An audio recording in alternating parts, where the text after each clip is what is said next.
The nights here are as quiet as it can get. This must be how my sister feels. If you sneak out for a smoke and look up above the treetops, it's not just the noise that's gone, but the light pollution too. You see every star in the sky, the great galactic pain laid bare. This is why they raise their hands to the sky in praise and worship. Their hope is that whatever your heart carries can be released into that abyss. Give it to God. That's where He lives. It's in these moments immersed in darkness that you drudge up the words, whatever they may be. Holy, holy, holy is the Lord God Almighty, who was and is and ever shall be. Hey, buddy, can I have one of those? It's Carl. Carl with the big smile and the Christly disposition. You don't smoke, do you? Sometimes. I shrug and give him one. He lights it up and smokes it like a pro. Only smokers will get what I mean by that. So when did you get saved? When I was about 15 or so. And thus began a conversation that lasted until the wee hours of the morning, eliminating one whole pack of cigarettes by the end of the night. Eventually, as if it was unavoidable, we got onto the subject of Dana, and I began to cry. I told him everything, eliminating the part about being gay, right up to the point where I left her at the clinic. He told me that his week's lesson plan for the kids was ironically about King David. Why is that ironic? Well, you're like him in a way. He slept with Bathsheba and got her pregnant, and then God cursed the baby, refusing to heal it, causing it to die. It made sense to me at the time, only because I wanted it to. Later I realized I'm nothing like King David, and that God cursing a baby to die, well that just shows his character.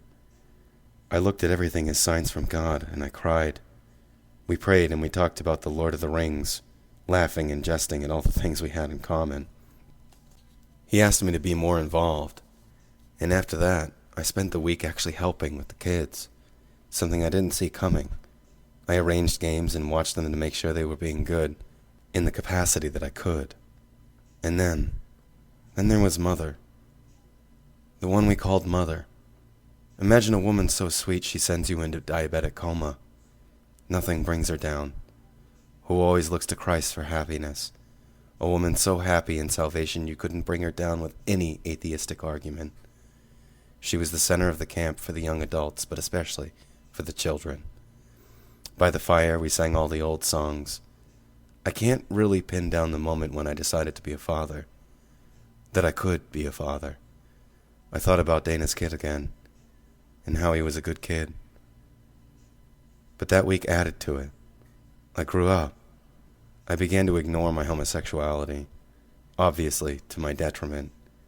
I rededicated my life to Christ, thinking that He would heal all. Carl and I were buds for the entire week. Every question I asked he had an answer to, and all the answers seemed reasonable, more reasonable than all the pastors I had ever talked to. And Mother, she said, you have to give everything to Him. Sometimes now I think, what the fuck did that mean? While something had changed on the surface that was visibly noticed, everything that raged inside me seemed to go away. If only I had known that it doesn't go away, it just sleeps, like a beast during winter. And there the beast would lie, for a while. Carl and I would have candid talks about premarital sex, and I would admonish him to wear a condom, because I didn't. He told me about how I had given my heart to one person, and that she may be the one. The end of the week came, and I decided when I got home I would call Dana, if only to ask. Had she aborted it? If she hadn't, she would be almost 7 months pregnant now. I had to. I told Carl, I have to. I went home a different person. Was I happy? Had I been fooled? Was it both? Maybe. I call. You've reached the voicemail box of... It spits out a long string of numbers with no name. Hey, Dana. I don't know if this is still your number, but it's Addie, and I was wondering if we could talk. About everything. Maybe. Just give me a call back. My number hasn't changed. 20 minutes later, my house phone rings. Hey, are you still pregnant? No, Addie, no. I did it. I'm sorry. I was wrong. Here I explained to her what's happened and how I realized I'm straight. That she helped me realize this. That God helped me realize this. The lies sit in the stomach with the beast and the false person. You want to go out? Sure, but first, there's someone here who wants to talk to you. Addie! Hey kid, what's going on? Will you come eat with us? Sure. She picks me up with Kid in the back. Him asking me questions the whole time in that nauseating way that only children can, where you have to smile no matter how annoyed you are. 'Cause you do love them. I love them both. This is true. I can do this. I can do this. She and I are not quite together yet. Just friendly dating and casual sex. 'Cause I can. That means I'm straight. It does. But before I can accept this life, before I can fully say I know I can do it, before who I am is set in stone, I have just one more thing to do. I found someone. I could tell you it was a random partner, but that would be a lie. I met him in a church. I don't know if we can tell each other apart, or if gaydar exists.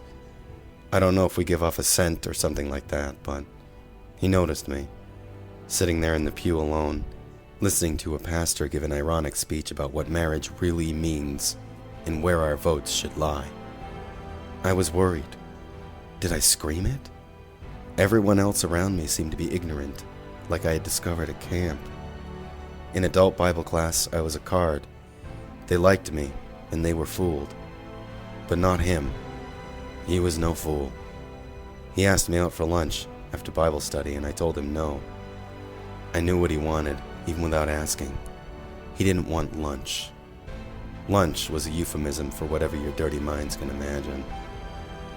Later that night, I meet up with Sadie, my old Jehovah's Witness friend. She says, just do it. Get it out of you, just so you can know for sure. Maybe I should just go to a bar instead. Meeting up with a guy from church, that's just fucking weird. Okay, let's do that. You don't have to step far into this world to understand that you can have what you want and anytime you want it. It's here for the taking. But what about God? Doesn't he have a say? Doesn't it matter? Doesn't he matter? I thought, as I walked in the bar with Sadie, yes, he does. And sitting in the corner, getting a dance from one of the go-go boys, was the guy from church. God had had his say.